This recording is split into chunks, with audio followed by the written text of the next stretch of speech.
To convert kiloliters to hectoliters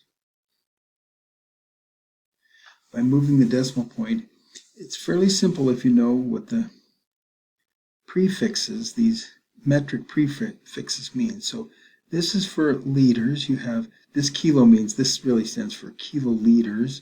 Hecto stands for hectoliters. Deca for decaliters. And deca is abbreviated DAL. Deci is DL. Centi CL, and milli ML. And now from just the moving the decimal point method is quite simple.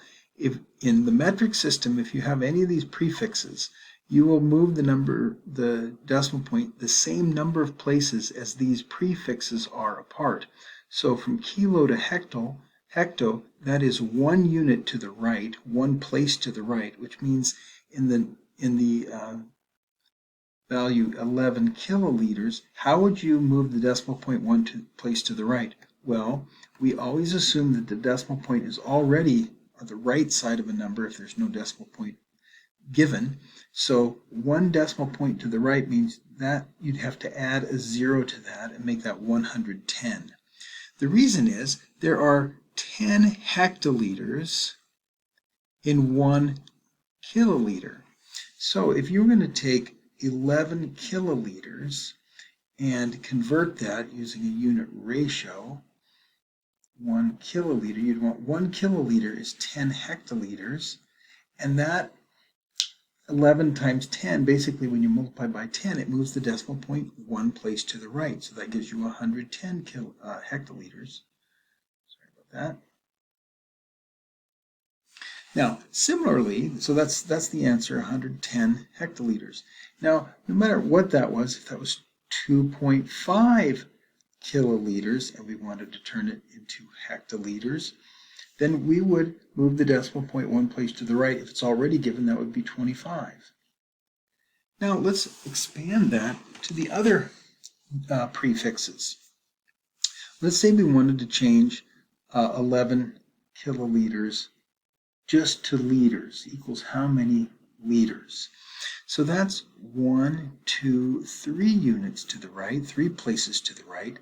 So you'd be moving the decimal point in 11, which is 11.0, you'd have to move that 3 places to the right. So 11.123, you'd have to add 3 zeros, so that's 11,000 liters.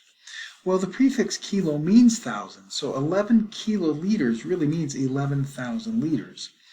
So 1 kiloliter is equal to 1,000 liters.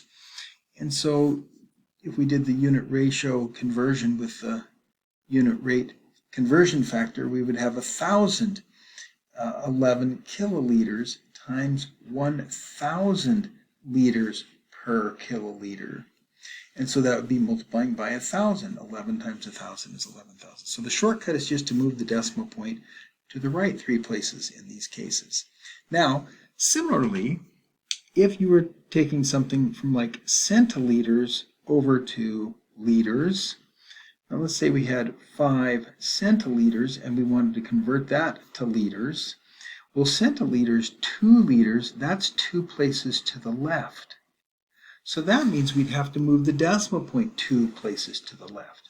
So again, in 5 centiliters, the decimal point's assumed to be to the right. So to move it 2 places to the left, then we'd have to insert a 0 and call it 0.05 liters.